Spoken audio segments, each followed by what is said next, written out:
Alright, so you might be asking yourself, I don't understand. Well, it's another 12.5 horse. Seems like people run these bastards out all, or run them low, and it just, man, you want to talk about filthy sometimes. This piston here had so damn much carbon in it, it was unreal, man. God, I can't believe. Anyway, the rings were smooth wore out. The hell, they was probably at 5, you know, not no damn 3.5. There's, whew, I'm telling you, they was wore smooth out. Anyway, the deal is when you run them low on oil, boy, that heat starts to eat them rings and shit. So anyway, we're back to doing another ridge reaming, right? I just wanted to clarify there's other ways of doing it. You can do it by hand. You can do it by hand if you want, if you ain't got nothing else. Now, or you could use our friend the Dremel tool with a little sand barrel on it, whatever they call them little dudes. If you happen to have one, it comes in handy. The point is, you got to get rid of the ring ridge, and you got to be damn careful when you do it, okay? So it's like surgery, like floating a horse's teeth. Anyway, y'all probably won't know about that, but anyway, just work it down. Alright, and you'll notice that the grit is real rough. Well, that's okay. We're going to take care of the rest of it with your hand. Remember, the rings don't go past that. You just want to get rid of that little groove so you don't bust a ring later on when you set a new set of rings, what you got coming for this.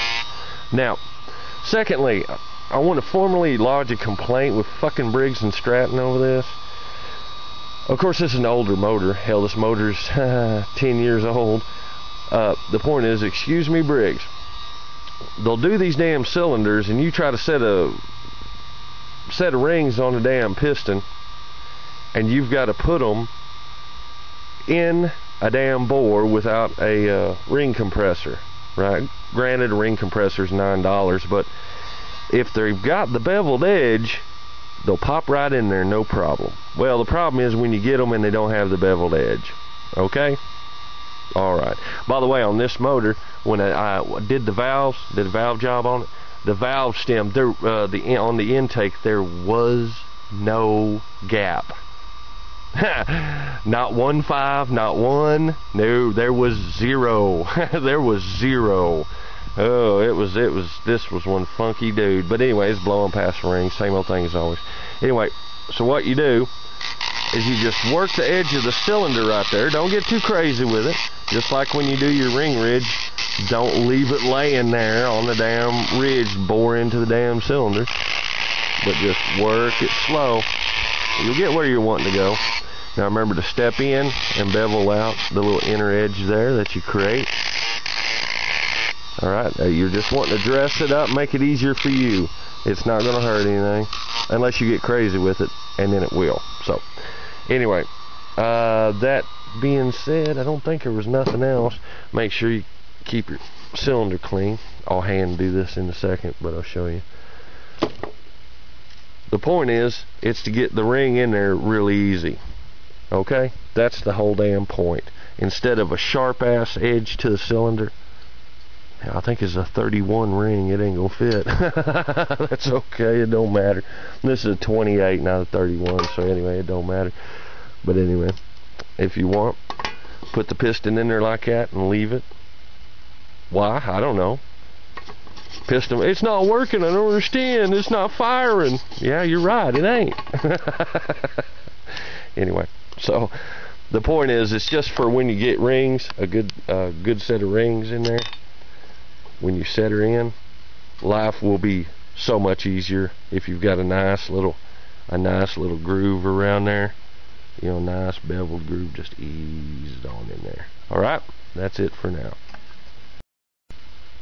Wait, before I forget, technically you can do every bit of this with a damn, everything from a wood rasp to whatever you need.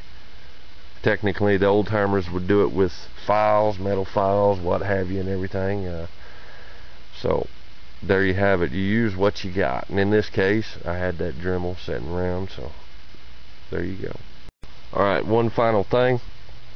When you want to rough up the cylinder, you know, hone the cylinder, this is the easiest way to me, the fastest way. I wouldn't waste my time with a ball hone or nothing like that, because I don't want to bore the board. Alright, so what you do is you start with a good piece of sandpaper and you work it at about a 45 or whatever you can do, and twist around the cylinder, twist around the cylinder, twist around the cylinder.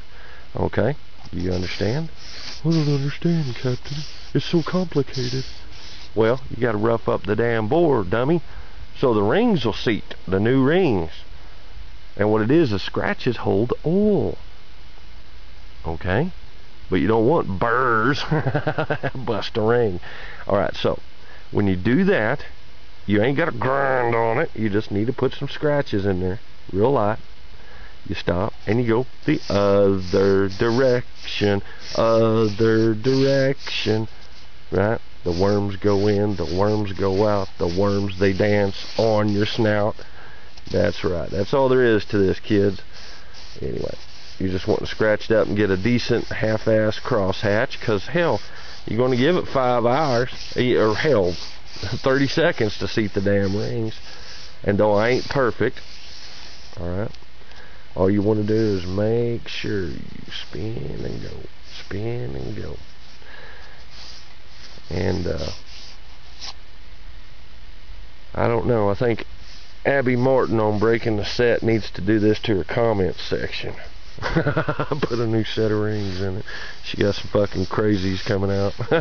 Brand new show, and you got the kooks, right? Well, that's how that goes. Anyway, I know I'm not doing this. I'm sure somebody's turning over in their fucking grave over this, but it works, okay? That's the point of this. It's got to work, and it's got to be solid. It can't be just slopped fucked together. So, anyway, yeah, I always liking nasty shit. Anyway, so there you have it. And that's not a perfect clean. I generally clean with ether or what have you. You know, clean it good. Then again, I power wash the blocks inside and out, and then you just give them an oil coat and you're good to go. The point is, also remember on your magneto, clean the ends of your magneto. It's a common problem with these and push motors. People don't do it. They assume too much. Yank your magneto, clean the ends of your magneto, which you do on a bench grinder with a wire brush on the wheel, and then clean your magnet. Okay? And that cleans up your fire. Believe it or not, it helps, because it gets so much oil and crap over there over the years. Rust will begin to diffuse, dissipate, and change the magnetic field. Supposedly on these you can change the timing. You can modify on the ones they use to race. You can modify them by actually grinding the corners off and slightly changing how the field collapses. Believe it or not, that's what I was told. I've never done it, don't need to. I just need some bitch to run. Right? Right. There you have it.